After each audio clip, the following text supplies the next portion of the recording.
The gun was 3 inches from her head when she whispered the two words that saved his life. Don't drink. Rachel Morrison, 26 years old. Waitress at Belafonte, the finest Italian restaurant in Manhattan. 3 jobs. Grandmother's unpaid hospital bills stacking up like accusations. Rent due in 5 days. Savings account showing $3,247 after 18 months of 70-hour weeks. The man she just saved, Dante Moretti, the most powerful crime lord in New York City, a man whose whispered word could make you disappear before sunrise. Now she was marked. The poisoner knew her face, knew she had interfered. And in Dante Moretti's world, witnesses didn't survive to see morning. But there was one thing the poisoner didn't know. Rachel Morrison noticed everything, and she had just seen something that would change everything. This is the story of how she became indispensable.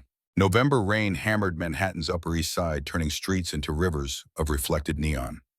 Inside Belafonte on East 74th Street, warmth and elegance stood in defiance of the storm. Vintage chandeliers cast golden light across white tablecloths and crystal stemware. Piano music drifted from somewhere unseen, wrapping the dining room in sophisticated intimacy. Rachel pushed through the kitchen doors, balancing an appetizer tray with practiced ease. 6 hours on her feet already. 4 more until her shift ended. The leather of her sensible black shoes had molded to her feet months ago, but they still ached with each step. She didn't let it show on her face. At Belafonte, customers paid for invisibility. Rachel had perfected the art. 3 years of high-end service had taught her to move like a shadow, present but unobtrusive, attentive but unnoticed. She read every table before approaching. The businessman at table 12 touched his wedding ring while studying the menu. Having an affair. Would order expensive wine to impress. Would tip poorly. The couple at table 7 sat close, hands touching. First date. They would share dishes. 25% tip minimum. The woman at table 3 checked her phone every 30 seconds, waiting for important news. Needed quiet. Rachel would not interrupt unless called. Survival skills honed over 3 years of poverty and pride. Her grandmother had taught her well. People with money want to be invisible. People without money can't afford to be seen.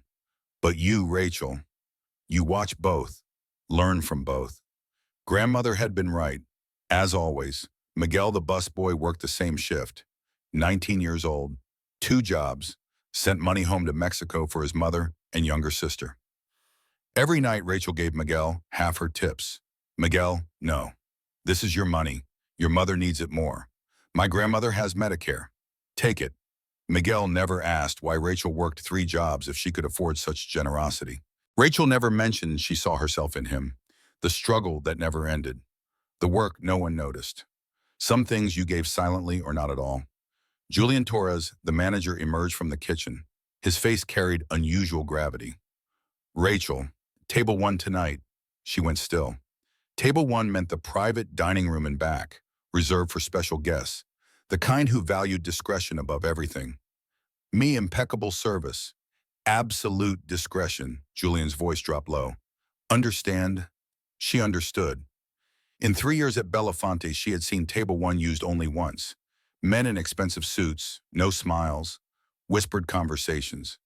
Julian had closed the door, left them alone for 4 hours. Afterward, he gave each server a $100 bill. Bonus, don't ask questions. Nobody had asked. I'm ready. Rachel's voice came out steady.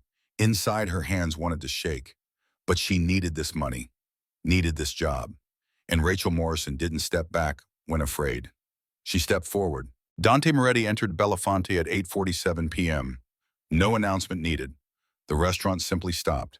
Rachel was pouring wine at table 9 when she felt it. The shift in air pressure, like the drop before a storm. She looked up. He was tall, 6'2", maybe more. Charcoal suit tailored to perfection across broad shoulders, hands loose at his sides, not in pockets. Always ready. Dark hair swept back from a face that could have been carved from Renaissance marble. Sharp jawline. And his eyes. His eyes made Rachel's breath catch. Dark. Unreadable. They swept the room in one comprehensive glance. Entrance. Windows. Kitchen. Emergency exits. Cataloging everything in 3 seconds flat. This was a man who had seen death. had delivered death, was unbothered by either. Julian Torres materialized like magic. A slight bow of his head. "Mr. Moretti, your room is ready." Rachel's throat went dry. Moretti, she knew the name. Everyone in Manhattan knew the name. Dante Moretti didn't move immediately. He stood, observed. His gaze swept across the restaurant, paused on each server, assessed, dismissed, moved on, then stopped on Rachel. 3 seconds, maybe 4. She held the wine tray frozen, feeling like a pinned butterfly, unable to move, shouldn't move. His eyes held no expression, no hostility, no curiosity, just measurement. Then he turned, following Julian to the private room. Rachel exhaled, hadn't realized she'd been holding her breath. Beside her, Miguel wiped glasses with shaking hands. "That's him." "Who, Moretti?" Miguel's voice barely audible. "My brother works for someone who knows him. Says he controls everything from Hell's Kitchen to the Upper East Side. Real estate, construction, restaurants, and things we don't name." "Mafia," Rachel whispered. "We don't use that word." Miguel glanced around nervously. "He's a businessman. That's all we know." Rachel nodded, understanding the unspoken rules, but her heart still raced. Because Julian had said she would serve table 1 tonight. She would be in that room, with Dante Moretti. And whatever happened there, she would never speak of it to anyone. Some secrets you carried to the grave. The private dining room was smaller than the main floor.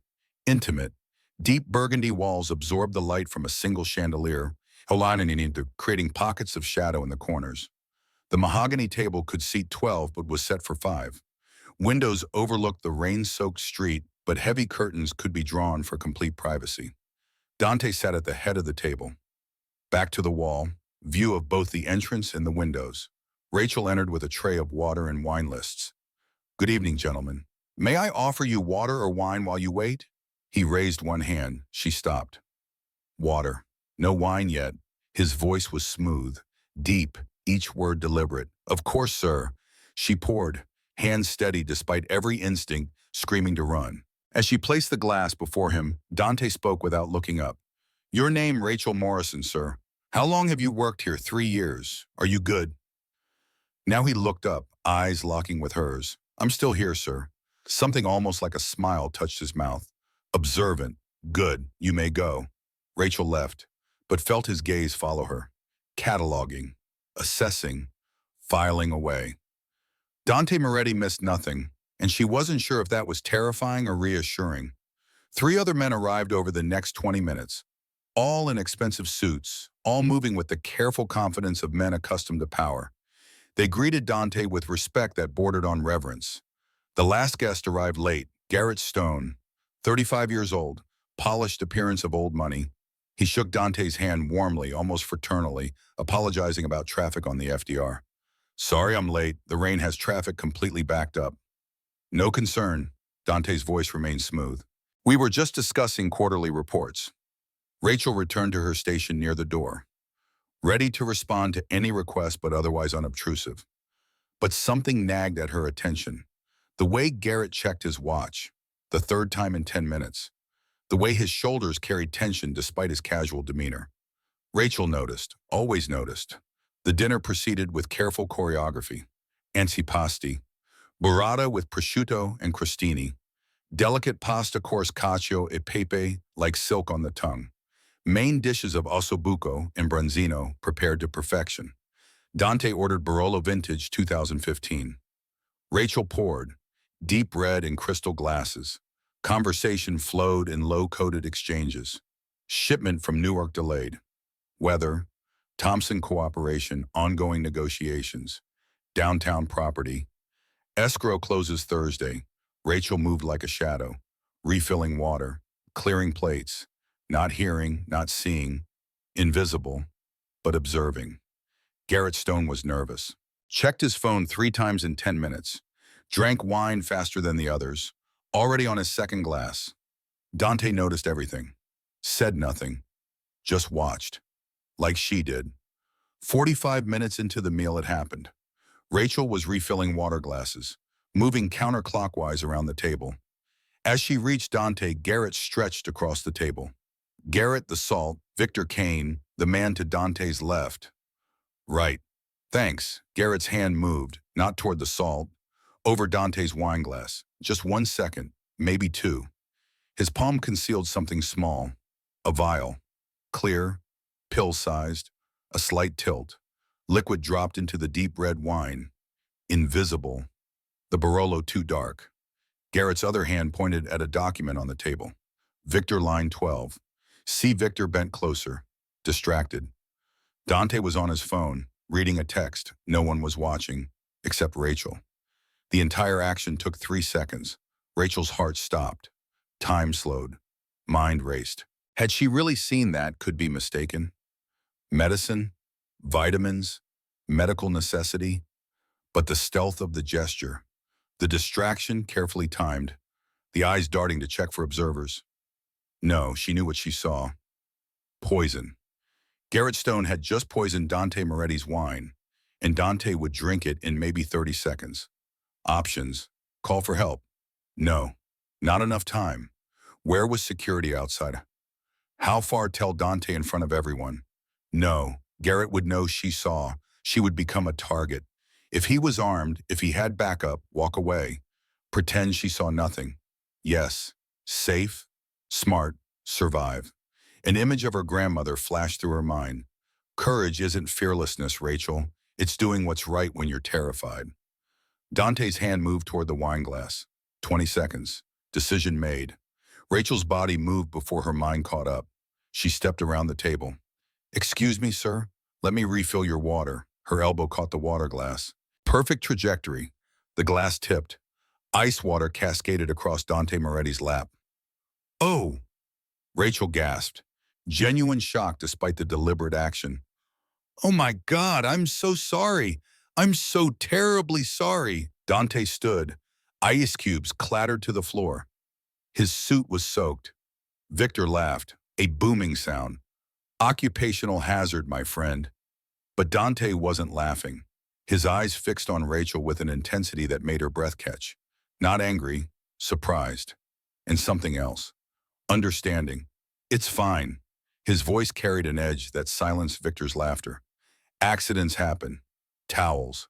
Rachel was already moving. I'll get towels, and fresh water, and wine. I'll replace your wine immediately. She practically ran to the kitchen. Inside her hands finally shook.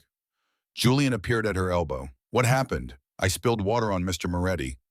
Rachel, Julian's eyes went wide. On Moretti, it was an accident. I'll handle it.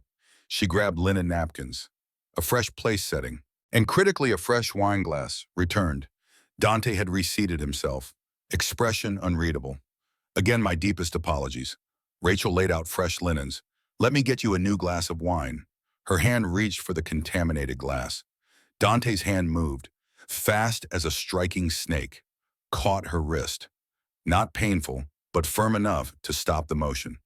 Rachel froze, heart hammering against her ribs. Leave it, Dante said softly. Eyes locked on hers, not a request, a command. Rachel nodded, stepped back, watched as Dante nudged the wine glass slightly aside, out of easy reach. Then he turned his attention back to the table, back to business, as if nothing had happened. But something had happened. Rachel knew it, and from the sudden tension in Garrett Stone's shoulders, he knew it too. The dinner continued for another 20 minutes. Rachel served dessert, tiramisu and panna cotta, moving on autopilot while her pulse raced. The conversation at the table had shifted, become more stilted. Garrett had grown quieter, his earlier ease replaced with something that looked like calculation. When Garrett excused himself to use the restroom, Rachel was clearing dessert plates. She couldn't help noticing how Dante's eyes followed him, dark and thoughtful. 5 minutes later, commotion erupted from the men's room. Julian appeared first, face pale. 2 other servers followed. Garrett emerged supported between them. His face was ashen, sheened with sweat. He looked ready to collapse. I'm fine. Garrett's voice was weak despite his protests. Just felt suddenly dizzy. Must be coming down with something. Victor jumped to his feet. You look terrible, Garrett. We should call a doctor. No, Garrett protested, though his voice trembled. I just need to get home. Probably just a stomach bug. Sorry to cut the evening short. Dante stood slowly, his expression impossible to read. Of course, feel better, Garrett. The words were perfectly cordial. But Rachel, watching from her position near the wall, saw the way Dante's eyes tracked Garrett's exit, saw the subtle glance he cast toward the wineglass still sitting where he had pushed it aside, saw the moment of calculation that flickered across his features. He knew. The realization sent ice through Rachel's veins. Somehow Dante Moretti had understood exactly what had happened. The spilled water hadn't been an accident, not in his mind. He had seen her deliberate clumsiness for what it was, intervention, and now he was looking at her. Their eyes met across the dining room. 3 heartbeats. Neither looked away. In that gaze, Rachel saw intelligence, curiosity, and something that might have been respect or might have been danger. She couldn't tell which. Then Dante turned back to his remaining guests and the moment broke. The dinner concluded 20 minutes later.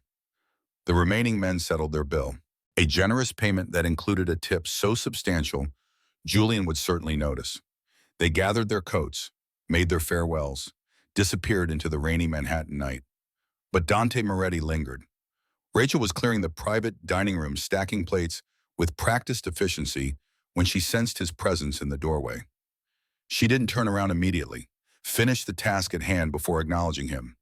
"Can I get you anything else, sir?" Dante didn't answer immediately. He stood in the doorway, hands in his pockets, studying her with that same intense focus. That was quite a spill. His voice was neutral. "Yes, sir. Again, my apologies. Interesting timing." Rachel's hands stilled on the stack of plates. Her mind raced through possible responses, weighing options. Denial seemed pointless. This man saw too much. Sometimes accidents happen at opportune moments. The words slipped out carefully. The corner of Dante's mouth twitched. Not quite a smile, but close. Indeed, he reached into his jacket and pulled out a money clip, extracted several bills.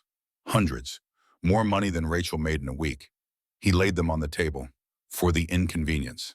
And the dry cleaning. Rachel looked at the money, then back at him. Pride warred with practicality. Her grandmother needed medications. Rent was due in 5 days. But accepting this money felt like stepping across a line she couldn't uncross. "That's not necessary," she said quietly. "I insist, sir, I really cannot accept this." "Dante," he interrupted gently. "My name is Dante." The use of his first name felt strangely intimate in the formal setting. "I can't accept this, Mr. Moretti." He studied her for a long moment. Rachel had the unsettling feeling of being catalogued, assessed, filed away in that sharp mind. "You're an interesting woman, Rachel Morrison," he said. Her blood went cold. He knew her name. Of course he did. The reservation would have included server assignments. But hearing it from his lips made it real, made her visible in a way that terrified her. "I'm just a waitress," she said. "No," Dante shook his head slowly. "You're much more than that." He left the money on the table and turned to leave. At the doorway he paused, glancing back. "Be careful, Rachel. Some things once seen can't be unseen. And some people don't forget kindness." Then he was gone, disappearing into the main dining room, leaving Rachel alone with racing thoughts and more questions than answers. She stared at the money on the table for a full minute before pocketing it. Practicality won. It always did. But as she finished clearing the room, Rachel couldn't shake the feeling that something fundamental had shifted in her life, that the careful invisibility she had cultivated for years had been shattered by one impulsive decision, that Dante Moretti's dark, knowing eyes would haunt her dreams. She gathered the final items from the table, including the wineglass that Dante had pushed aside, the one that had never touched his lips. Rachel held it up to the light, seeing the faint residue of red wine coating the crystal. What had Garrett Stone put in this glass? And why? More importantly, what would happen now that his plan had failed? The questions followed Rachel through the rest of her shift, through her subway ride home to Queens, through the quiet moment when she checked on her sleeping grandmother and pressed a kiss to her forehead. They lingered as she counted her tips in the dim kitchen light, adding Dante's generous payment to her carefully hoarded savings. $3,658 now. Closer. Still not close enough. Outside, the rain had finally stopped. The November night was cold and clear, stars barely visible through the light pollution of the city that never slept.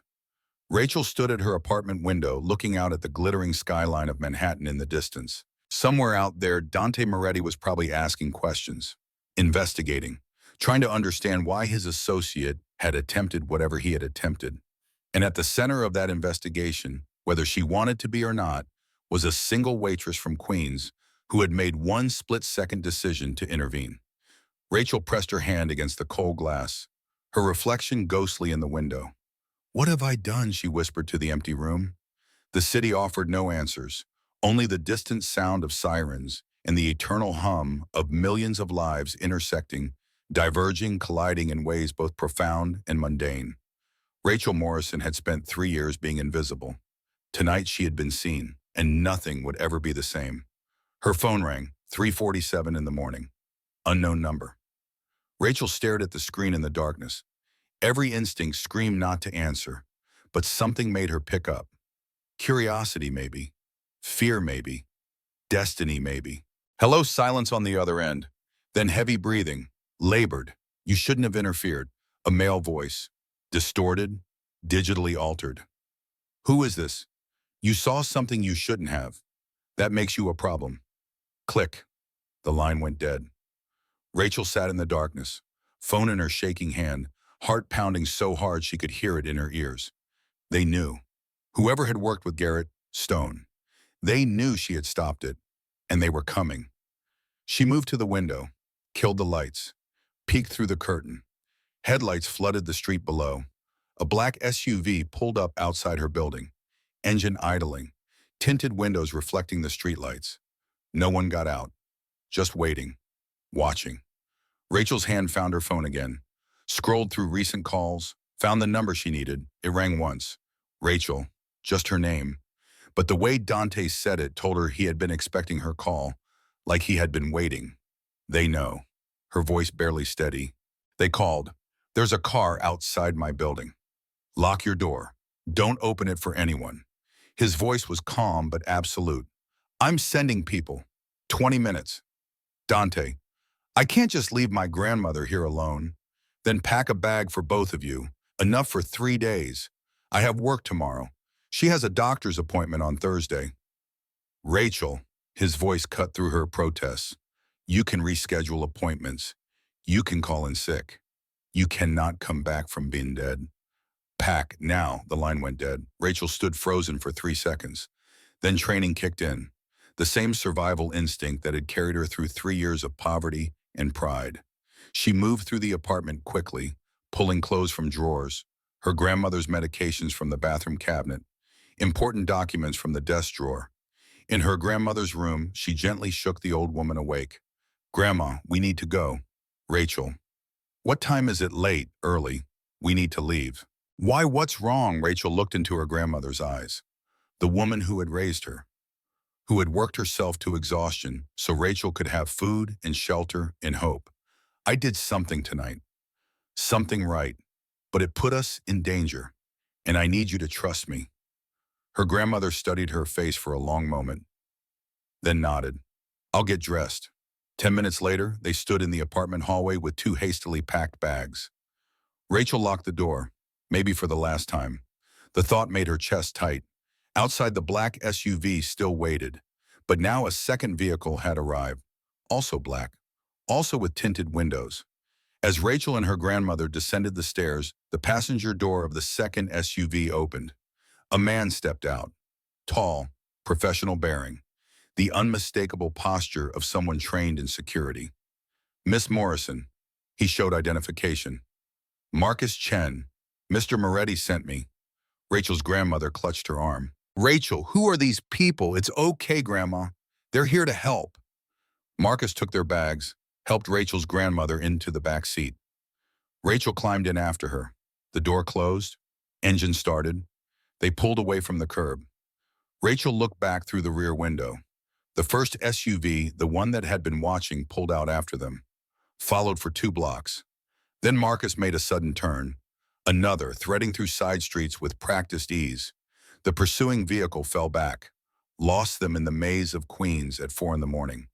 Where are we going? Rachel's grandmother asked. Somewhere safe. Rachel took her hand, squeezed gently. I promise. Her grandmother looked at her with eyes that had seen too much hardship, too much loss, but also eyes that held fierce love. I trust you, child. Rachel felt tears prick her eyes, blinked them back. No time for tears, not yet. The city gave way to suburbs, then to tree-lined streets with larger homes set back from the road. Marcus turned into a gated driveway, punched in a code, drove up to a beautiful colonial-style house with white shutters and a wraparound porch. Dawn was just breaking, first light touching the eastern sky. Dante Moretti stood on the porch, coffee cup in hand, watching their arrival. As Rachel helped her grandmother out of the car as the morning sun broke over the trees, she had the strangest sense of crossing a threshold she could never uncross. Her old life, the cramped apartment, the three ways, the careful invisibility, was receding behind her like a shoreline disappearing in fog. Ahead lay uncertainty, danger, questions without answers. But also, strangely, the first glimmer of hope she had felt in years. Dante descended the porch steps. His eyes met hers over her grandmother's head. "Welcome," he said quietly. "You're safe here, both of you." And despite everything, despite the fear and the confusion and the impossible situation, Rachel believed him. The safe house smelled like coffee and old books. Rachel stood in the entrance hall, grandmother's hand in hers, taking in hardwood floors that gleamed beneath morning light, comfortable furniture that looked lived in rather than staged, large windows overlooking a backyard where mature trees created a canopy of red and gold autumn leaves. This wasn't what she had expected. No armed guards visible, no cameras she could see, just a house, beautiful and ordinary, except for the man who owned it. Dante moved past them into the kitchen, poured 2 more cups of coffee without asking. "Black. Set them on the counter. You'll want to sit. Long night." Rachel's grandmother lowered herself into a chair at the kitchen table. 72 years old, lungs damaged from 30 years working in a chemical plant, hands that trembled slightly from arthritis, but spine straight, eyes sharp. Young man. Her voice carried the authority of someone who had raised a child alone through poverty and pride. "I appreciate the hospitality, but my granddaughter needs to tell me what's happening now." Dante glanced at Rachel, a question in his eyes. "How much everything?" Rachel pulled out a chair beside her grandmother. "She deserves to know everything." So Rachel told her about the dinner, the poisoning, the spilled water, the phone call at 3:47 in the morning, the SUV outside their building. Her grandmother listened without interrupting. When Rachel finished, silence filled the kitchen for 10 long seconds. Then her grandmother turned to Dante. "You're the man she saved." "Yes, ma'am, and now she's in danger because of it." "Yes, ma'am. What do you intend to do about it?" Dante met her gaze directly.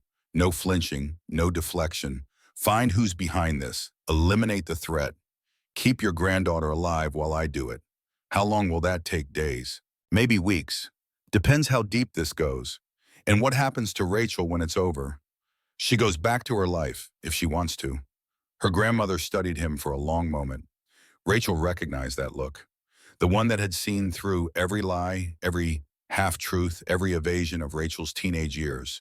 Finally, her grandmother nodded. "All right then. But understand something, Mr. Moretti. That girl is all I have in this world. She's worked herself to exhaustion taking care of me. 3. Never complains, never asks for help. You keep her safe, or I promise you'll answer to me." The corner of Dante's mouth twitched, almost a smile. "Understood, ma'am. And for what it's worth, your granddaughter is remarkable. What she did last night took courage most people don't have." Rachel felt heat rise in her cheeks. "I just did what anyone would do." "No," Dante turned to her, his expression serious. "Most people would have looked away, pretended they saw nothing, chosen safety over risk. You chose differently. That's rare." Before Rachel could respond, footsteps sounded on the stairs. A woman appeared, early 40s, elegant, dark hair pulled back, wearing tailored slacks and a silk blouse despite the early hour. Her eyes swept over Rachel and her grandmother with quick assessment.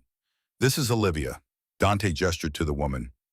"She runs my administrative operations." "I keep him alive," Olivia corrected. Her voice was crisp, professional. She moved to the coffee pot, poured herself a cup. To Rachel and her grandmother. "You look exhausted. There are 3 bedrooms upstairs. Take the master. It has an attached bathroom. Get some rest. I need to call my jobs." Rachel pulled out her phone. Explain why I won't be in. Already handled. Olivia didn't look up from her coffee. I called all three this morning, told them you had a family emergency. Your grandmother's health would be out several days. They all understood. Rachel's temper flared. You had no right. I had every right. Olivia's tone didn't change. You saved Dante's life. That makes you family now. And we protect family. The word hung in the air. Family. Rachel had no family except her grandmother, no friends who weren't coworkers, no one who would drop everything to help her. And now this stranger was calling her family? Her grandmother squeezed her hand. Let it go, child. Pick your battles. Rachel swallowed her protest, nodded. Olivia set down her coffee cup. There are clothes in the closet that should fit, different sizes. Help yourself, food in the kitchen. Dante has business to attend to, but I'll be here. If you need anything, ask. She left without waiting for a response. Rachel looked at Dante. What happens now? Now I find out who tried to kill me. And why? His voice was calm. Matter of fact, like discussing the weather. You should rest. When you wake up, we'll talk about what you saw. Every detail matters. He moved toward the door. Paused. Rachel. One more thing. Yes, thank you. For last night, for trusting your instincts. Most people don't. Then he was gone. Rachel sat in the kitchen with her grandmother. Morning light streaming through windows. Coffee cooling in cups neither had touched. What have I gotten us into? Rachel whispered. Her grandmother patted her hand. The right thing. That's what you got us into. Now come on, let's see these bedrooms, she mentioned. The master bedroom was larger than Rachel's entire apartment. King-size bed, sitting area by the window, bathroom with a soaking tub, closet full of clothes in various sizes, tags still attached. Rachel helped her grandmother settle in, made sure she took her morning medications, watched her fall asleep within minutes, exhausted from the early morning chaos. Then Rachel stood at the window, looking out at the trees, the manicured lawn, the fence that surrounded the property. High enough for privacy, not high enough to be prison. She should sleep. Her body ached with exhaustion, but her mind raced. Garrett Stone had tried to poison Dante Moretti. Why? Who was behind it? And what would they do now that it had failed? More importantly, what would they do to her? Rachel pulled out her phone, scrolled through contacts, paused on Miguel's name. She should check in, make sure he was okay, make sure the restaurant was okay. But what would she say? I witnessed an attempted murder, and now I'm hiding in a mafia boss's safe house. She put the phone away. Some things couldn't be explained over text. A soft knock on the door. Olivia entered without waiting for invitation. Can't sleep, too much on my mind. Understandable. Olivia moved to the window, stood beside Rachel, looking out at the same view. I know what you're thinking. You're wondering if you made the right choice, if you should have stayed silent. Let nature take its course. Rachel said nothing, but Olivia was right. Let me tell you something about Dante Moretti. Olivia's voice softened slightly. He inherited this life. Didn't choose it. His father built an empire, part legitimate, part not. When his father died 2 years ago, Dante took over. But he's been trying to change things. Phase out the illegal operations. Make everything clean. Why are you telling me this? Because you need to understand what you saved. Dante's not like his father. He doesn't want this life. But he's trapped by loyalty, by obligation, by people who depend on him. Rachel turned to face her. People like Garrett Stone. Olivia's expression hardened. Garrett betrayed that loyalty, betrayed trust built over 5 years. That's unforgivable. What will happen to him? That depends. If he runs, disappears, maybe nothing. If he stays, tries again, Olivia shrugged. Then he'll face consequences. You mean he'll be killed? I mean he'll face consequences. Olivia met her gaze directly. This isn't your world, Rachel. You don't need to understand all of it. Just know that Dante will protect you, no matter what it costs him. Why, I'm nobody. A waitress who happened to see something. You're the woman who saved his life. That makes you important, more than you realize. Olivia left before Rachel could ask what she meant. Rachel finally slept, fitful dreams of wine glasses and poison and dark eyes watching her. When she woke, afternoon sun slanted through the windows. Her grandmother still slept peacefully. Rachel showered, found clothes that fit, jeans and a soft sweater, made her way downstairs. The house was quiet. She found the kitchen, made herself coffee, stood at the counter trying to orient herself in this strange new reality. "You're up," Rachel jumped, turned. Dante stood in the doorway, changed from his suit into dark jeans and a black sweater. More casual, but no less imposing. "Sorry, didn't mean to startle you. It's fine, I'm just jumpy, understandable." He moved to the coffee pot, refilled his cup. "How's your grandmother sleeping?" "The medications make her tired. Olivia mentioned she has health issues. Lung damage from the chemical plant where she worked." Rachel's voice went tight. 30 years breathing toxic fumes so I could have food and shelter. Now she's paying the price. Dante was quiet for a moment. "Medical bills, $43,000, not counting ongoing treatment. And you're working 3 jobs to pay it down." "Was working. Past tense. Someone just blew up my normal life, remember?" Rachel regretted the words immediately, but Dante didn't react to the anger. "I'll take care of the medical bills. All of them." "No," the word came out sharp. "I don't want your money." "Then what do you want?" Rachel met his eyes. "I want to help you find who did this, and I want to watch them pay for it." Dante studied her. Something shifted in his expression. "Respect, maybe? Or recognition?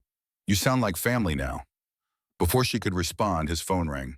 He answered without looking away from her. "Yes." Pause. "Where?"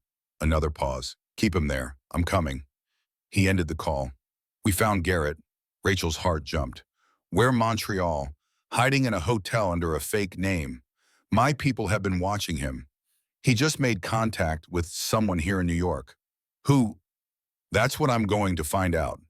Dante moved toward the door. "Stay here. Olivia will be back within the hour." "Wait." Rachel followed him. "I'm coming with you." "No, I can help. I saw what happened. I can identify him. Confirm it's the same person." "You're not trained for this. It could be dangerous." "I don't care." Rachel's voice rose. "You said I'm family now, that you protect family. Well, family doesn't sit home while others do the work. Family helps." Dante stopped, turned to face her fully. "You have no idea what you're asking for. Then show me. Teach me. But don't lock me in this house like a prisoner." They stared at each other. Rachel refused to look away first. Finally, Dante nodded. "Fine, but you follow my orders exactly. No questions, no hesitation. Understood, understood. And if things go wrong, you run. You don't try to help. You don't try to fight. You run and you hide." Clear crystal. He studied her another moment, then pulled out his phone, made a call. "Marcus, bring the car around. And you bring a vest. Small, a vest bulletproof." Dante's voice was matter of fact. "If you are coming into my world, you wear protection." 20 minutes later, Rachel sat in the back of the SUV, bulletproof vest tight against her ribs. Marcus driving, Dante beside him in the passenger seat. They drove in silence, Manhattan rising before them. The city Rachel had called home for 3 years, but had never really known. Not like this. Not from inside the world where power moved beneath the surface, where money and influence operated in shadows. Dante's phone buzzed constantly. He answered in short clipped sentences, giving orders, receiving updates, coordinating movements Rachel couldn't fully follow. She watched the back of his head, the tension in his shoulders, the way his fingers drummed once against his thigh, a gesture of controlled frustration. He was worried, trying not to show it. They pulled up outside a building in Hell's Kitchen. Nondescript, gray stone. Could have been offices or apartments or anything. Dante turned to face her. "Top floor. My people have Garrett there. We're going to ask him questions. You'll watch through one-way glass. If you can confirm he's the man you saw poison." The wine nod once. "That's it. Don't speak. Don't react otherwise. Understand?" Rachel nodded. They entered through a side door, took an elevator to the top floor. No music, no mirrors, just steel walls and fluorescent lights. The elevator opened to a long hallway. Dante led her to a room on the left. Inside was empty except for 2 chairs and a large mirror on one wall. "Through there." Dante gestured to the mirror. "You'll be able to see and hear everything, but they can't see you." "Who's they, Garrett?" "And the man asking questions." "You know, someone else. I need to stay objective. If I go in there, I might kill him before we get answers." The casual way he said it made Rachel's blood run cold. Dante left. Rachel stood alone in the empty room, staring at her reflection in the mirror. What was she doing here? This wasn't her world. She was a waitress from Queens. She poured wine and smiled and stayed invisible. But she had stopped being invisible the moment she knocked over that water glass. No going back now. Movement on the other side of the mirror. Rachel stepped closer. Garrett Stone sat in a chair, hands zip-tied behind him, face bruised, blood dried at the corner of his mouth. But alive, conscious. A man stood across from him, tall, muscular, calm expression. The man pulled up a chair, sat backward on it, arms folded across the back. Garrett, let's talk about last night. I don't know what you're talking about. The wine glass. At Belafonte, you put something in Dante Moretti's drink. You're insane. We have the glass, tested it, concentrated oleander extract, enough to cause cardiac arrest within 20 minutes. Symptoms would look like a heart attack. Garrett said nothing. Who gave you the poison? Silence. Who's paying you? More silence. The interrogator stood, walked behind Garrett, leaned down to speak quietly near his ear. Rachel couldn't hear the words, but she saw Garrett's face go pale. The interrogator returned to his chair. Last chance, Garrett. Who's behind this? Garrett's resistance crumbled. Victor Kane. Rachel's breath caught. Victor Kane, the jovial man who had laughed when she spilled the water, who had seemed harmless. The interrogator continued, how long has this been planned? 6 months, maybe more. Victor's been recruiting, building support for what? A coup. He wants control, thinks Dante's going soft. Trying to legitimize everything. Victor says it's betraying the old ways, betraying Dante's father. Who else is involved? I don't know all the names. Victor kept it compartmentalized. I only knew my part, which was poison Dante. Make it look natural. Heart attack. Then Victor would take over during the chaos. And you agreed to this. Why money? A cut of the operation, and, Garrett paused. Victor promised me more. Said I'd run the Brooklyn territory. So you betrayed a man you worked with for 5 years, for money and territory. Garrett looked down, said nothing. The interrogator stood, walked to the door, knocked twice. Dante entered. Garrett's eyes went wide. No, please, I didn't want to. Victor made me. He said if I didn't help, he'd kill my family. You don't have family, Garrett. Your parents are dead. You're an only child. No wife, no kids. That's a lie, and I hate liars. Dante's voice was cold, controlled, but Rachel could hear the fury beneath. Please, I'll tell you everything. Everyone involved. Just don't kill me. I'm not going to kill you, Garrett. Dante pulled up the chair. Sat. That would be too easy. You're going to tell me everything. Every name, every meeting, every detail, and then you're going to disappear. New identity, new city, you'll live. But you'll spend every day knowing you're a coward who betrayed trust for greed. Garrett started talking. Names poured out. Victor Kane, 3 others in Dante's organization, 2 outsiders brought in for muscle. Rachel listened, memorizing, understanding for the first time how deep this went. This wasn't just about killing Dante. It was about taking over an empire. When Garrett finished, Dante stood, looked directly at the mirror, at Rachel standing on the other side. Their eyes met through the glass. He couldn't see her, but somehow he knew exactly where she stood. He nodded once. A question. Rachel nodded back, confirming. Yes, that's the man who poisoned the wine. Dante left the room. Seconds later entered the one where Rachel waited. You did good. Rachel's hands were shaking. I've never seen anything like that. Welcome to my world. His voice wasn't proud, just tired. This is what you wanted to see. No, Rachel met his eyes. What I wanted was justice. That wasn't justice. That was just information. Justice comes next. Dante moved to the door. We need to move. Victor will know Garrett's been taken within hours. Maybe he already knows. We need to act before he does. What are you going to do? End this, one way or another. And me? You go back to the safe house. Stay with your grandmother. Let me handle the rest.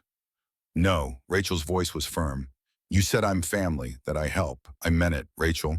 This isn't serving tables. People are going to get hurt. Maybe killed, I know. Her voice didn't waver. And I still want to help. Dante studied her for a long moment. While you could walk away now, I'd still protect you. Still take care of your grandmother's medical bills. You don't owe me anything more. Because, Rachel took a breath, because my whole life I've been invisible. Working jobs no one notices. Struggling quietly. Never making waves. Last night, for the first time, I did something that mattered. Something that made a difference. And I'm not ready to go back to invisible yet. Dante's expression softened almost imperceptibly. Right. But there are rules. You follow orders. You stay behind protection. You don't take risks. Can you do that? I can try. Trying isn't good enough. Then yes, I can do that. Good. Because what comes next is going to be ugly. They returned to the safe house. Dante disappeared into a home office, made calls, sent messages, coordinated movements. Rachel sat with her grandmother, made dinner from what she found in the kitchen, tried to pretend everything was normal. Her grandmother wasn't fooled. You're in over your head, child. I know. That man, Dante, he's dangerous. I know that too. But you're not leaving. No, why not? Rachel set down her fork. For 3 years, I've worked myself to exhaustion. 3 guastero, barely sleeping. Paying your medical bills, saving for a future I'm not sure will ever come. And I've been okay with that, because that's what you do. You work hard. You survive. She met her grandmother's eyes. But last night I saved a life. I made a choice that mattered, and I can't just walk away from that. Can't go back to being invisible. Not yet. Her grandmother reached across the table, took Rachel's hand. Your mother was like that too. Stubborn, brave, unwilling to back down from what she believed was right. Rachel felt tears prick her eyes. You never talk about her. Because it hurts, losing your child. Even after 20 years. But I see her in you, and I'm proud. Terrified but proud. They sat in silence, holding hands across the table. A knock on the door. Dante entered. We have a problem. What kind of problem? Victor knows we have Garrett. He's moved up his timeline, planning to strike tonight. Strike what? My legitimate businesses, the restaurants, the construction sites. He's going to hit them all at once. Burn them, destroy them, force me to respond, and when you respond, he'll be waiting, with more men than I have, and better weapons. So what do you do? Dante looked at Rachel, then at her grandmother, then back to Rachel. I do what I should have done years ago. I call for help from people I swore I'd never ask. Who? My father's enemies. The families we've been at war with for decades. I offer them a deal. Help me stop Victor, and I'll give them territory. Peace, a chance to expand without opposition. Will they accept? They will if the offer's good enough. And if they believe Victor's a bigger threat than I am. And is he? Dante's smile was grim. By the time I'm done making the case, he will be. He pulled out his phone, started making calls. Rachel watched him work, saw the weight of leadership, the burden of choices that could save or destroy, and understood for the first time what it cost to be Dante Moretti. Hours passed, phone calls, negotiations, promises made, alliances formed from necessity rather than trust. By midnight, Dante had commitments from 3 rival families. 40 men, good weapons, motivated by the promise of peace and profit. It wasn't enough. Victor had more, and he had the advantage of choosing the battlefield. But it was what they had. Dante gathered his people in the safe house living room. Marcus, the interrogator, whose name was Thomas. 2 others Rachel hadn't met, Olivia and Rachel. Here's what we know. Dante stood at the head of the room. Victor will hit my businesses at 2 a.m. Multiple locations. He wants me spread thin, responding to fires instead of protecting what matters. What matters? Marcus asked. This house. You. Everyone I care about. If he can take us out while I'm distracted, he wins completely. So we don't get distracted. Thomas crossed his arms. We fortify here. Let the businesses burn. No, Dante shook his head. If I let him destroy everything I've built, I look weak. Other families will sense blood in the water. There will be more attempts, more challenges. Then we split up. Marcus again. Half protect the businesses. Half stay here. We don't have the numbers. Dante's frustration showed. Victor's planned this too well. Rachel spoke for the first time. What if you don't have to split up? Everyone turned to look at her. Dante's expression was patient. What do you mean Victor expects you at your businesses? Defending them? Right, right. So don't be there. You just said I can't let them burn. You can't. But they don't have to burn. Rachel stood, moved to the center of the room. What if you warn the fire department ahead of time? Tell them there will be arson attempts at these locations. Have them staged nearby. When Victor's people show up to start fires, they're arrested. That won't stop Victor. Olivia's tone was skeptical. No, but it buys you time and forces him to change plans. Make new decisions. Quick decisions. People make mistakes when rushed. Dante studied her. Where did you learn that waitressing? Rachel almost smiled. When you want a customer to order quickly, you make them feel rushed. Limited time offers. Other people waiting for the table. They make impulsive choices, usually in your favor. Silence filled the room. Then Thomas laughed, a short bark of surprise. She's right. If we eliminate his opening move, he'll have to improvise. And improvisation means mistakes. Dante nodded slowly. Right. We warned the fire department. Anonymous tip about arson attempts. They stage units nearby. What about Victor? Marcus asked. If his men get arrested, he'll know something's wrong. Exactly. Dante's eyes met Rachel's. And when he knows something's wrong, he'll come here to finish it personally. This was his plan all along. Rachel understood. You wanted him to come here. Yes, because here I control the terrain. Here my allies can help. Here we end this once and for all. Dante turned to his people. Thomas, coordinate with NYPD. Anonymous tips about the arson. Make it sound credible, but not too detailed. Marcus, contact our new friends. Tell them to be here by 1 a.m. Staging positions around the property. Olivia, weapons check. Make sure everyone's armed and supplied. They dispersed, leaving Rachel alone with Dante. You should take your grandmother and leave. Go to a hotel, somewhere far from here.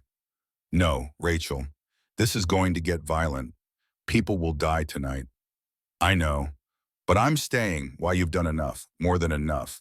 Rachel moved closer, looked up at him. Because you said I'm family, and family doesn't run when things get hard. Dante's expression softened. For the first time since she met him, she saw something vulnerable in his eyes. I don't want you hurt. Then keep me safe. They stood close, the space between them charged with unspoken words.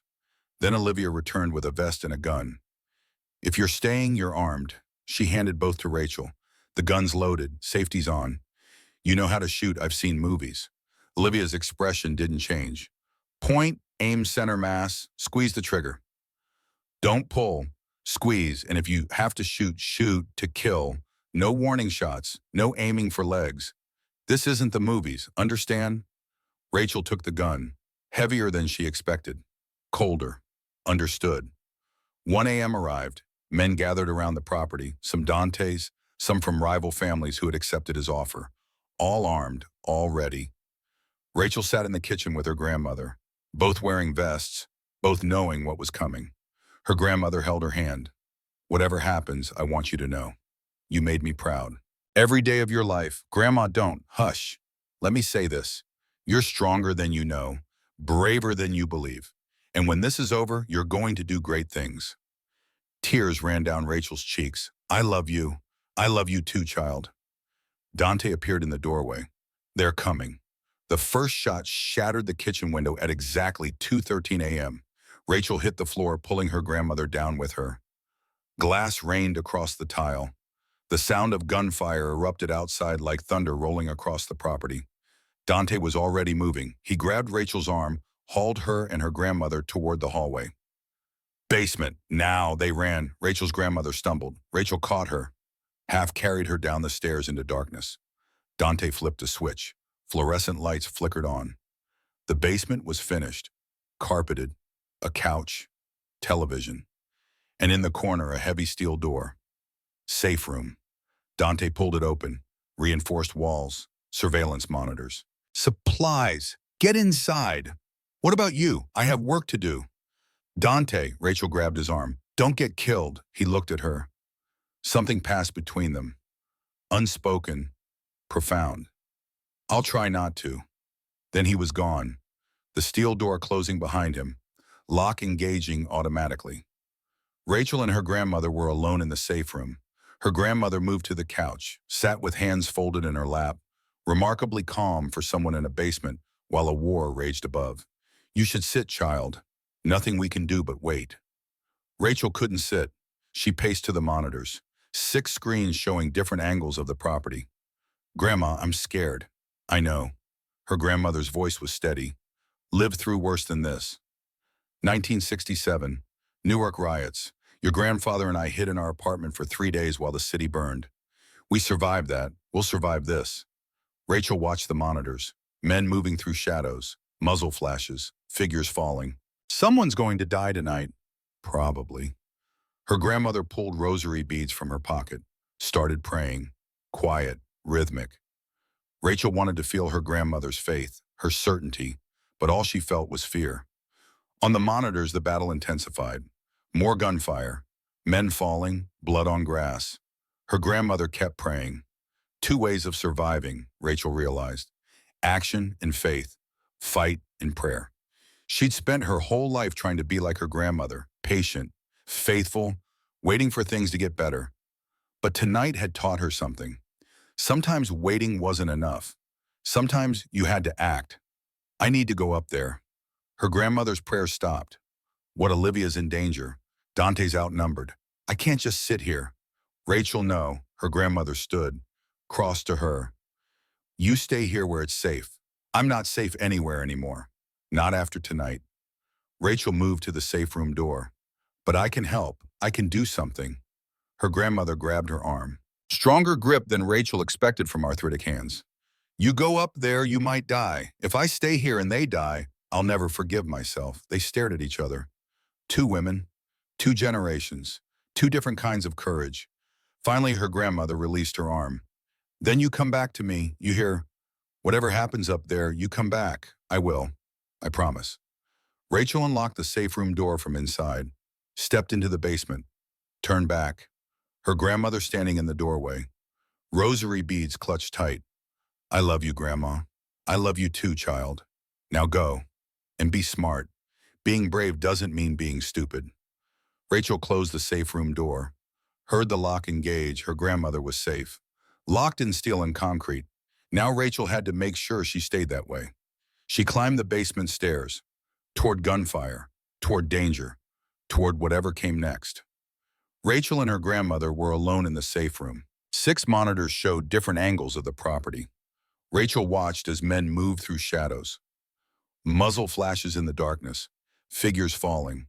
The battle had begun. Outside, Dante moved through the chaos with practiced precision. He had fought in wars before. Not the kind with flags and uniforms. The kind that happened in shadows. Where survival meant being faster, smarter, more ruthless than your enemies. Victor had brought 30 men, maybe more. They came from the north and east, through the trees, over the fence, professional, coordinated. But Dante had 40, and they knew the terrain. Marcus appeared at his shoulder. North side is holding, but they're pushing hard on the east. How many? 15? Maybe 20. Pull 5 from the north. Reinforce the east. We need to funnel them toward the house. The house. Marcus's confusion was clear. Trust me. Marcus spoke into his radio, giving orders. Men moved like chess pieces across the property. Thomas emerged from the shadows, breathing hard, blood on his sleeve. You hit grazed. I'm fine. Thomas wiped his face. They're better armed than we thought. Military-grade weapons. Someone's been supplying them. Victor's been planning this for months. Dante checked his gun. Reloaded. He's had time to prepare. So have we. Not enough. Another burst of gunfire. Closer now. Victor's men were advancing. Dante keyed his radio. All units, fall back to secondary positions. Let them come. His men retreated. Orderly. Controlled. Drawing Victor's forces deeper into the property. Toward the killing ground Dante had prepared. In the safe room, Rachel watched on the monitors. She saw men falling. Some Dantes. Some Victors. Blood on grass. Bodies that stopped moving. Her hands shook. She had asked for this. Asked to be part of it. But seeing it, actually watching people die, nothing prepared you for that. Her grandmother sat beside her, silent, watching the same screens. This is what his world looks like. Her voice was quiet. This is the price of the life he lives, I know. Do you? Her grandmother turned to face her. Because I see how you look at him, and I need you to understand. Men like Dante Moretti don't get happy endings. They get violent deaths or prison cells. He's trying to change, trying to go legitimate. Maybe. But tonight proves how hard that is. How many people want to pull him back down? Rachel had no answer to that. On the monitors, Dante's forces continued their controlled retreat. Victor's men advancing, confident, pressing the advantage. Then Dante's voice crackled over radios Rachel could hear through the monitor audio. Now! The trap sprung. Floodlights blazed across the back lawn. Blinding. Victor's men froze. Exposed, nowhere to hide. And Dante's allied forces, the rival families who had accepted his offer, emerged from concealed positions. They had been waiting, patient, letting Victor's men come to them. Now they opened fire. The battle turned in seconds. Victor's men scrambled for cover, found none. The carefully manicured lawn offered no protection. They were caught in a crossfire. Dante's men from one side, the allied families from the other. It was a massacre. Some of Victor's men threw down their weapons, surrendered. Others tried to run. Few made it. In 5 minutes, the shooting stopped. Dante walked across the lawn, surveying the aftermath. Bodies everywhere, some moving, most not. He felt nothing, no satisfaction, no remorse, just tired. This was the key. The price of leadership in a world built on violence. Marcus joined him.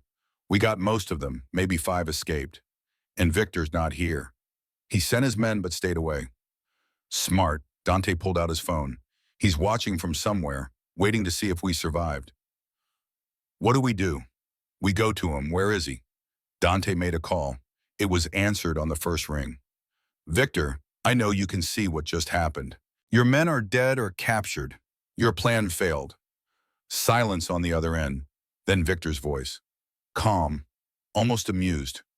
That was just the opening move, Dante. You think I'd stake everything on one attack? What are you talking about? Check your phone, email, subject line, checkmate. Dante pulled the phone from his ear, opened his email. A video file. He pressed play. The screen showed a parking garage, downtown Manhattan, and tied to a support column was Olivia, beaten, bloodied, but alive. Victor's voice continued through the phone. You have 1 hour. Come alone to the location I'm sending.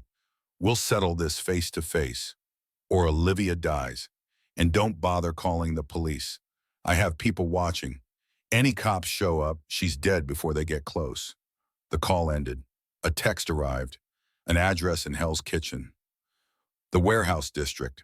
Marcus read over his shoulder. It's a trap, obviously. So we don't go. We have to go. Dante pocketed his phone. Olivia's been with me for 8 years. She's family.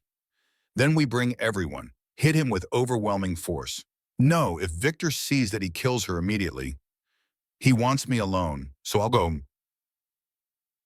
I'll go alone. That's suicide, maybe, but it's the only play we have. Dante turned toward the house, toward the safe room where Rachel waited. He had 1 hour. 1 hour to end this, or die trying. Rachel heard the safe room door unlock. Dante appeared, covered in dirt and blood. None of it seemed to be his. It's over, the battle is, the war isn't, he explained quickly. Victor, Olivia, the ultimatum. Rachel stood. Then we go get her. We don't do anything. I go. Alone. No, Rachel's voice was firm. You said family helps. Olivia's family. So I'm coming. Rachel, this isn't negotiable. You're right, it's not. Rachel checked her gun. Safety off, like Olivia taught me. I'm coming. And unless you're planning to lock me in this safe room, you can't stop me. Dante stared at her. Anger and admiration warring in his expression. You're going to get yourself killed. Maybe, but I'd rather die doing something that matters than live safe and invisible. Dante looked at her grandmother. Ma'am, talk sense into your granddaughter. Her grandmother smiled, tired but genuine. Mr. Moretti, I've been trying to talk sense into that girl for 26 years. Never worked once. Good luck. Dante turned back to Rachel. If you come, you follow my orders exactly. No heroics, no improvising. Understand, understood. And if I tell you to run, you run. No arguing, no looking back. Fine. He studied her another moment, then nodded. All right, but we're not going in blind. He pulled out his phone, made a call. Thomas, I need eyes on that warehouse. Full surveillance, heat signatures, entry points. I want to know every person inside and where they're positioned. He listened to the response. I don't care if you only have 45 minutes. Make it work. Ended the call. To Rachel, we'll know what we're walking into before we get there. That gives us an advantage. What about Victor? He said. Come alone. I am coming alone. You're just backup. Backup he won't see until it's too late. How Dante smiled. Grim, determined. You wanted to learn my world. Time for a lesson. 20 minutes later, they were in an SUV. Marcus driving, Thomas in passenger seat, Dante and Rachel in back. Rachel wore all black, face smudged with dirt to reduce shine, hair pulled back tight. The bulletproof vest felt heavier now, more real. Thomas had a laptop open, showing thermal imaging of the warehouse. 6 heat signatures inside, 1 in the center of the main floor. That's Olivia, 3 on the upper level, sniper positions, 2 near the entrance, guards, and Victor upper level, northwest corner, overlooking everything. Smart. Dante studied the image. He can see anyone coming and escape if things go wrong. So how do we get to him? We don't, not directly.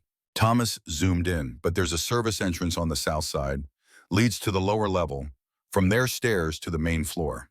You could come up behind Olivia's position, create a distraction while we hit from the front. Who's we? Thomas gestured to himself and Marcus.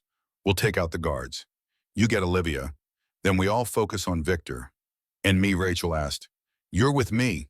Dante met her eyes. You stay low, stay quiet. And if shooting starts, you get Olivia and run. Don't wait for us. Don't try to help, just run. Rachel wanted to argue, but saw the intensity in his gaze. This wasn't negotiable. Okay. They parked 3 blocks from the warehouse, approached on foot, silent, moving through shadows. The building loomed before them. 4 stories of crumbling brick, windows broken or boarded, a relic from when this neighborhood manufactured goods instead of hosting illegal meetings. Dante checked his watch. 52 minutes since Victor's call. He keyed his radio.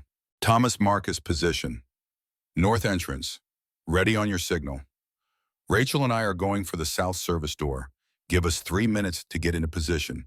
Then we move together. Copy that. Dante turned to Rachel. Last chance to back out. I'm not backing out. Good. Stay behind me. Step where I step. Don't make noise. They moved. The service entrance was locked. Dante pulled a small tool from his pocket, picked the lock in 15 seconds. The door opened with a soft creak. Inside was darkness. Dante pulled out a small flashlight, red filter to preserve night vision. They descended stairs. Concrete, industrial, the smell of oil and rust. At the bottom, a corridor. Dante moved forward.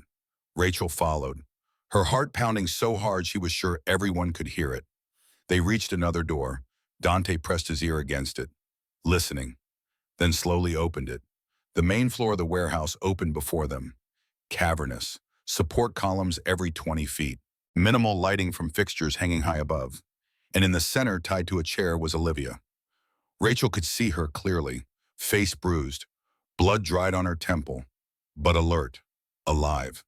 3 men stood on a catwalk above, silhouettes against dim light, rifles ready. 2 more flanked the main entrance, visible from where Rachel and Dante crouched. Dante keyed his radio. Whisper quiet. In position. On 3. 1, 2, 3. The main entrance exploded inward. Marcus and Thomas came through fast. Professional. Each took a target.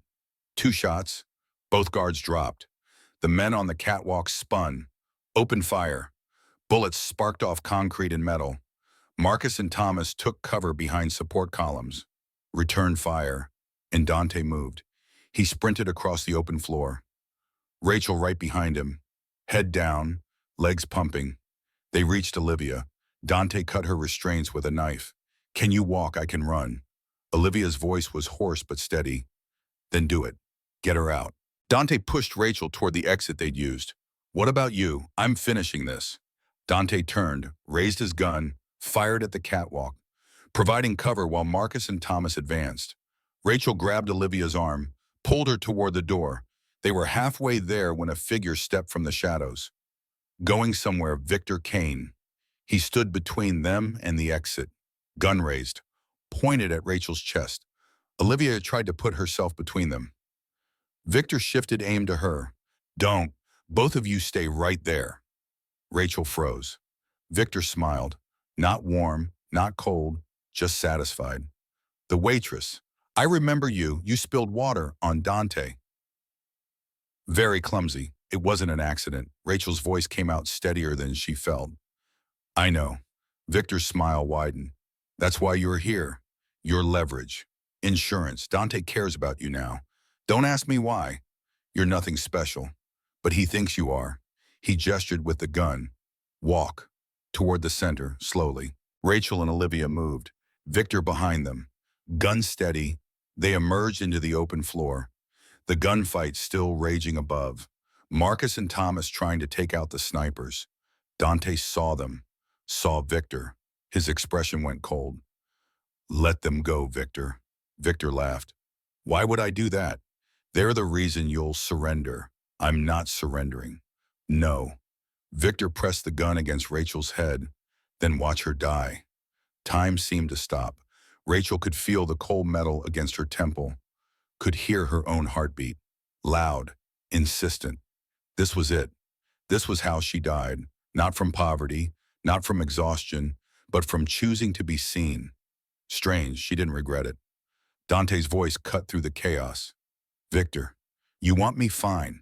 I'll put down my gun. Let them go and you can kill me. That's what this is about, right? Taking my place. Victor hesitated, thinking, calculating. How do I know you won't just shoot me when I let them go? You don't, but you have to decide. Do you want revenge or do you want to survive? What's that supposed to mean? Look around you, your men are dead. Your plan failed. Even if you kill me, even if you kill all of us, my allies outside will hunt you. You'll never be safe, never be able to claim what you think you've won. So what are you offering? A deal. Let them go. You and I settle this, face to face, no guns, just us. Winner takes everything. Victor's grip on Rachel loosened slightly. You're serious, dead serious. Why would you risk that? Because I'm tired. Tired of this life. Tired of looking over my shoulder. Tired of people I trust trying to kill me. So let's end it, right here. Right now. Victor stared at Dante, searching for deception, finding only exhaustion. Fine. He pushed Rachel toward Olivia. Get out, both of you. Rachel stumbled. Olivia caught her. Go. Dante didn't look at them, his eyes fixed on Victor. Rachel wanted to argue, wanted to stay, wanted to help. But Olivia pulled her away. Toward the exit. They were 10 feet from the door when Rachel stopped. I can't leave him. Yes, you can. Olivia's voice was urgent. This is what he wants. Let him do this. He'll die, maybe. Or maybe he'll win. But either way, it's his choice. Rachel looked back. Dante and Victor faced each other, 20 feet apart. Both had holstered their guns. Victor spoke first. I trained for years. Boxing, martial arts. You're good, Dante. But I'm better. Prove it.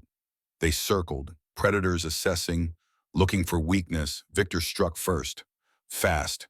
A jab toward Dante's face. Dante slipped it. Countered with a body shot. Connected. Hard. Victor grunted. Backed up. Smiled. Good. This will be fun.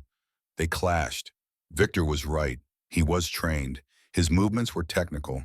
Precise. But Dante was brutal. He didn't fight with technique. He fought with violence. Every punch meant to break. Every kick meant to destroy. They traded blows. Blood spattered the concrete. Both men's faces swelling, breathing hard. Victor landed a combination. Head, body, head. Dante staggered. Victor pressed the advantage. Drove forward. Relentless. Dante went down. Victor stood over him, breathing hard, victorious. "It's over, Dante. You lost." He pulled his gun. Rachel screamed, "No." Her body moved before her mind registered the decision. She raised her gun, the one Olivia had given her, aimed at Victor. Her hand shook violently. The gun felt impossibly heavy. She squeezed the trigger. The recoil shocked her, gun jerking upward. The shot went high, witty, missed completely. Bullet sparked off a metal beam behind Victor. Victor spun toward her, eyes widening. He started to raise his gun. Rachel fired again. Desperate. No aim, just pulling the trigger. This shot hit. Pure luck. Caught Victor in the shoulder, not fatal, but enough. He stumbled, gun wavering. Dante was already moving. Rolled, grabbed his own weapon from where it had fallen. 2 shots. Quick, professional. Victor jerked, once, twice. Looked down at his chest. 2 holes, center mass. These were kill shots. He looked at Dante. Not Rachel, understanding in his dying eyes. "You." Victor's voice was barely a whisper. Blood on his lips. "Always you." He collapsed, gun clattering on concrete. Dante stood slowly, moved to Victor, kicked the gun away, checked for pulse. "He's dead." Rachel stood frozen, gun still raised, hands shaking so badly she nearly dropped it. Dante crossed to her, gently took the gun from her grip. "You distracted him. Gave me the opening I needed." "I missed." Rachel's voice was hollow. "I couldn't even hit him." "You didn't need to. You acted. That's what mattered. But he was so surprised I had a gun. That's why he turned. That's why you could get your weapon." Rachel looked at Victor's body, at the blood pooling beneath him. "I didn't kill him. You did. We both did." Dante's voice was firm. "Your shot wounded him, slowed him down. My shots finished it. We both did what was necessary." But the guilt on Rachel's face said she understood the truth. She had tried to kill someone. Failed. And watching Dante succeed was somehow worse than if she'd done it herself. Rachel lowered her gun, hands shaking now. Violently. "I killed him. You saved me." Dante moved to her, took the gun gently from her grip. "You did what you had to do. I killed someone." The reality was crashing over her. The weight of it, the finality. Her legs gave out. Dante caught her, held her up. "Breathe, just breathe." Rachel couldn't. Her chest was tight, vision tunneling, panic attack. Olivia appeared beside them. "Get her outside, fresh air." Dante carried Rachel out of the warehouse, into the night. Cold air hit her face. Slowly, her breathing steadied. Vision cleared. "I'm okay." Voice shaky but present. "You're not okay, but you will be."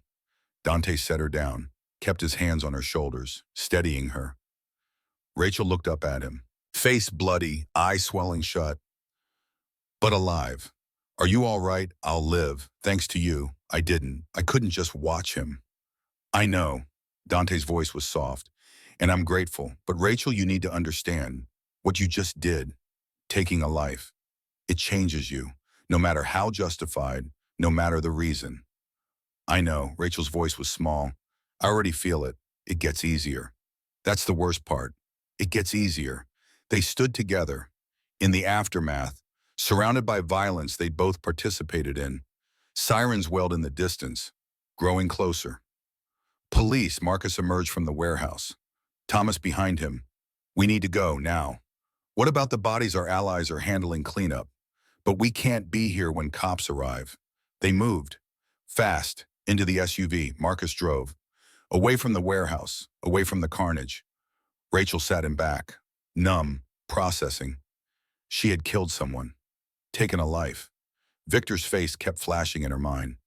The surprise, the blood. Dante's hand found hers, squeezed gently. She squeezed back. They arrived at the safe house as dawn broke, pink and gold across the horizon.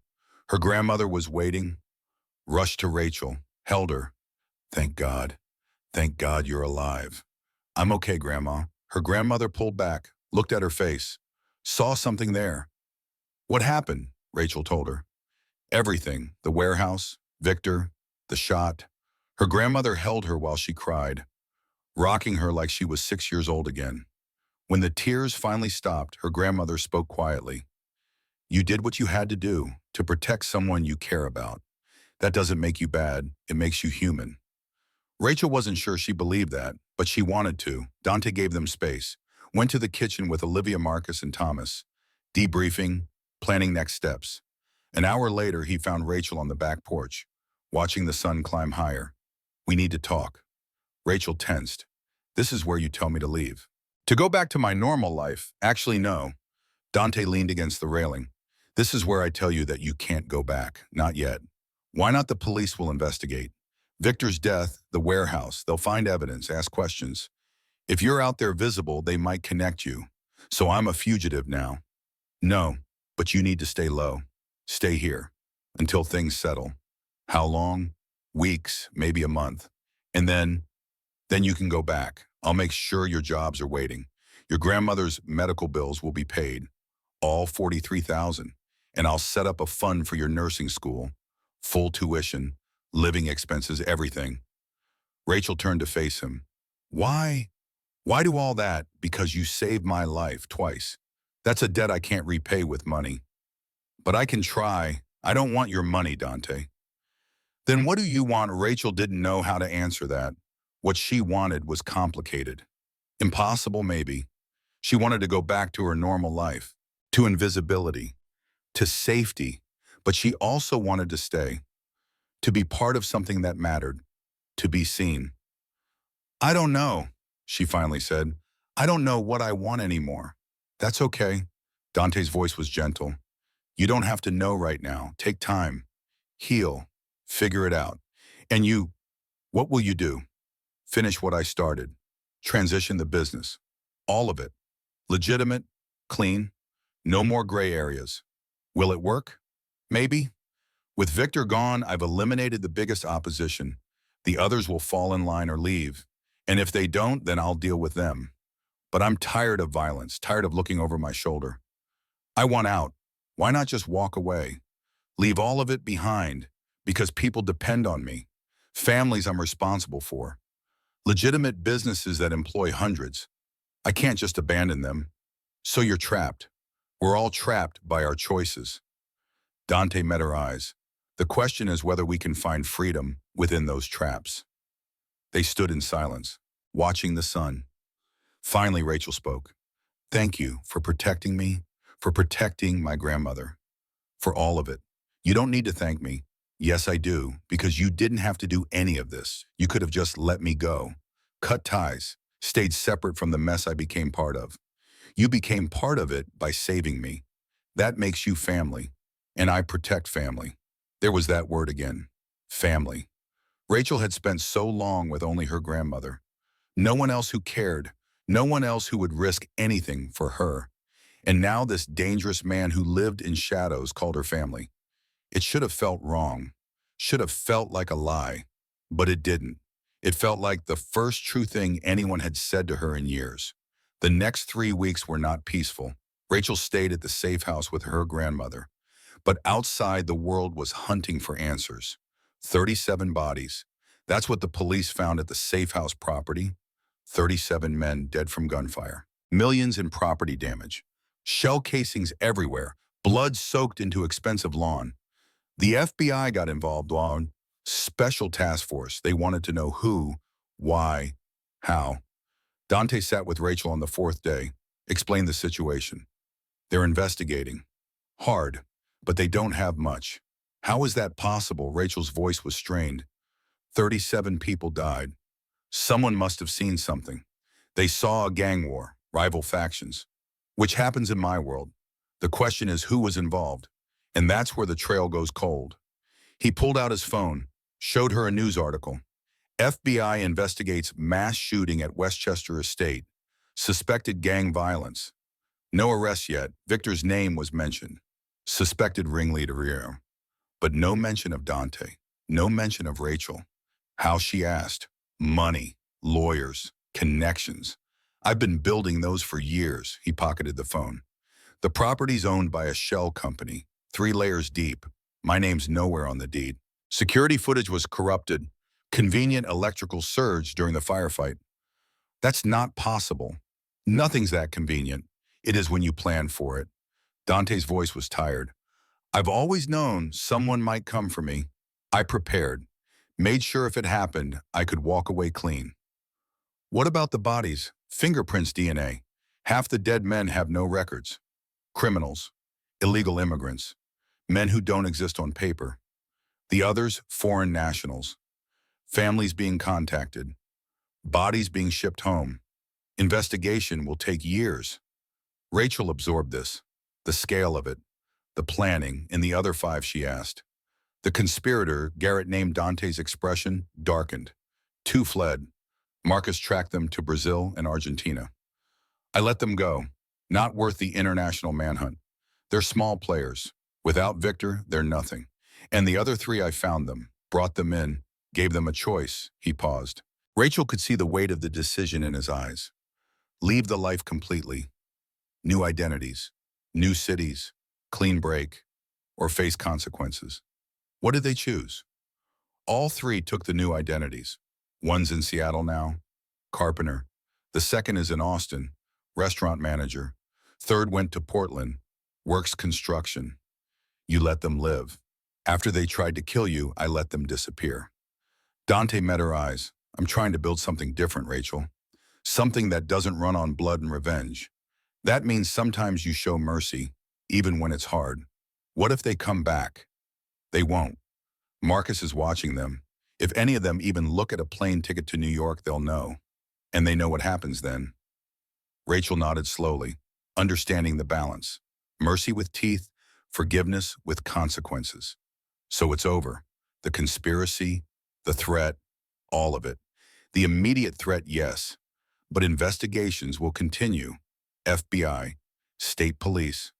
They'll dig, ask questions. Eventually the trail might lead somewhere. To you, to shell companies, to lawyers who know how to say nothing, to paper trails that dead end. He stood, moved to the window, looking out at the property where 37 men had died. In 6 months, maybe a year, they'll file it as unsolved. Gang violence. No primary suspects. Case stays open but inactive. That's how these things work. Rachel joined him at the window. You've done this before, made bodies disappear, made investigations stall. I've survived in this world for 10 years. You don't do that by being careless. They stood in silence, Rachel processing the machinery of power and corruption that had saved her life, that had made her complicit in things she'd never imagined. I should feel worse about this, she said quietly, about the manipulation, the cover-up. But I don't. That's because you understand now the world isn't black and white, it's gray. And in the gray, you do what you must to protect the people you love. Is that what you tell yourself to sleep at night? Dante smiled. Tired, I don't sleep much, Rachel. Haven't in years. Slowly over those 3 weeks, the intensity faded. News cycle moved on. FBI investigation continued, but with less urgency. Other crimes demanded attention. And Rachel's life began the long process of returning to something like normal. But she knew now. Normal was a fiction, a comfortable lie people told themselves. She had seen the machinery beneath the surface, the violence and power and money that made the world turn, and she could never unsee it. Rachel's jobs had held her position, told they understood family emergencies, that she could return when ready. Her grandmother's medical bills disappeared, paid in full. A letter from the hospital saying an anonymous donor had covered everything, and a packet arrived from NYU, nursing program, full scholarship. Tuition, books, living expenses. 4 years covered completely. Rachel stared at the papers, unable to believe they were real. Dante found her on the porch, papers in her lap. You did this. I told you I would. This is too much. It's what you earned, what you deserve. Rachel looked up at him. I killed someone for you. No, Dante sat beside her. You saved someone. There's a difference, is there? Yes. Victor would have killed me, killed others. You stopped him. That's not murder. That's protection. The law might not see it that way. The law will never know, Dante's voice was certain. I made sure of it. They sat together, the autumn air growing colder. November turning to December. I think, Rachel started. Stopped. Started again. I think I need to go back. To my apartment, my jobs, my life. I understand. But I also think, she turned to face him, I think I want to stay connected to you, to this, whatever this is. Dante studied her face. You're sure no? But I'm sure I want to try. He smiled, genuine. The first truly open expression she'd seen from him. All right, then here's what we do. You go back to your life, work your jobs, start nursing school in January, live normal. And you, I'll be around, not always visible, but there. Why? Because, Dante's voice was soft, because you're important to me. Because when I'm around you, I remember there's more to life than violence and power. Because you make me want to be better. Rachel's breath caught. This was not a declaration of love. Dante Moretti was not a man who spoke in flowery words or grand gestures, but it was honest, real, more meaningful than any romance novel confession. I don't know if I can be what you need, she said quietly. I don't need you to be anything. Just be yourself. That's enough. They sat in comfortable silence, two people from different worlds who had collided in violence and found something unexpected. Not love, not yet, but possibility, connection, hope. 3 days later, Rachel and her grandmother moved back to their apartment. It felt smaller than she remembered, cramped, but also safe, familiar. Rachel returned to work. Belafonte first. Julian welcomed her back with unusual warmth. We heard about your grandmother's health crisis. I'm glad she's recovering. Thank you. And Rachel. Julian's voice dropped. Thank you for that night, with Mr. Moretti, for your discretion. Rachel said nothing, just nodded. Some things were better left unspoken. Miguel hugged her. Tight, unexpected. I was worried. You disappeared so suddenly. Family emergency. But I'm back now. Good. The place isn't the same without you. Life resumed its rhythm. Tables to serve, orders to take, tips to count. But Rachel wasn't the same. Couldn't be. She saw violence in shadows now. Noticed exits everywhere she went. Watched for threats that probably didn't exist. And at night she dreamed of wine glasses, in warehouses, and blood on concrete. But she also felt alive, present, visible in ways she'd never been before.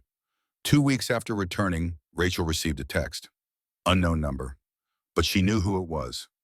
Coffee tomorrow, 10 a.m., the place on Amsterdam and 79th. She typed back, yes. The next morning, Rachel walked into the coffee shop, found Dante at a corner table. Back to the wall, view of the door. Some habits never changed. He stood when she approached, pulled out her chair. They ordered. Black coffee for both. No sugar, no cream. How are you? Dante asked. Adjusting. You same. They talked. Small things. Her grandmother's health, his business transitions, Olivia's recovery from her injuries. Normal conversation, like normal people. Except they weren't normal. Would never be normal again. As they were leaving, Dante stopped her. Rachel, there's something you should know. What, the money for nursing school? The medical bills? That's not a debt, not something you have to repay, I know. I'm saying it because I don't want you to feel obligated. To me, to any of this. You're free, completely free. Rachel looked at him. This dangerous man, this person who lived in shadows, who had killed, who would kill again if necessary.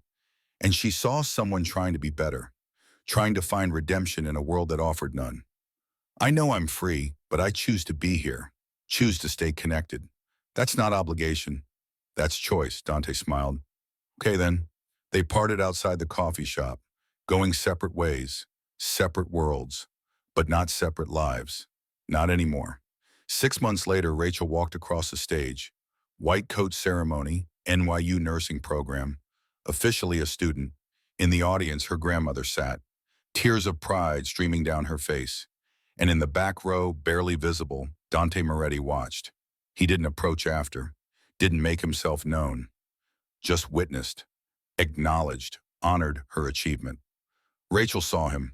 Their eyes met across the crowd. She nodded, thank you. He nodded back, you earned it.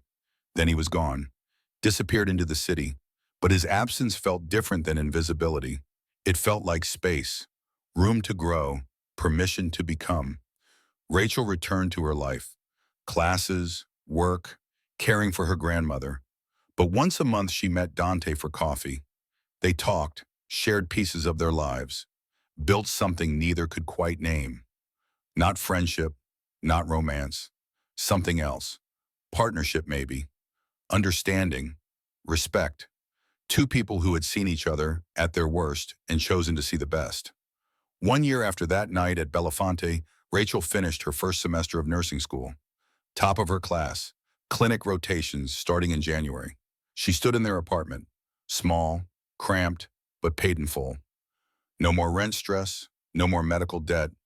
Her grandmother was sleeping, breathing easier with new medications, new treatments, hope for more years together. Rachel's phone buzzed, text from Dante. Proud of you, she smiled, typed back. Thank you for everything. His response came immediately. You did this, not me. All I did was remove obstacles. You did the work. Rachel looked out the window, at the Manhattan skyline, at the city that had almost broken her, that had tested her, that had revealed who she really was. She had started as a waitress, invisible, working multiple jobs, barely surviving. Now she was a nursing student, seen, present, building a future. The transformation hadn't been easy, had cost her innocence, peace, the luxury of not knowing what violence really looked like. But it had given her something too, purpose, strength, the knowledge that she could face darkness and not be consumed. Her phone buzzed again. Dinner next week. Same place, she typed. Yes, but I'm buying. Deal. Rachel set down her phone, looked at her grandmother sleeping peacefully, at her textbooks stacked on the table, at the life she was building. She had been invisible for so long, had perfected the art of being unseen. But one split-second decision, one moment of courage, one spilled glass of water, that had changed everything. Rachel Morrison had saved a life, and in doing so had saved her own. Not from death, but from invisibility, from a life half-lived, from the prison of playing small. She was seen now, present, significant, and she would never be invisible again. The city hummed outside her window, millions of lives intersecting, diverging, colliding, and Rachel Morrison, once a waitress who noticed everything but was noticed by no one, had become someone who mattered, not because of who she knew, not because of who she'd saved, but because she had chosen courage over safety, action over passivity, visibility over hiding. In the end, that was the only choice that mattered, the choice to be seen. End.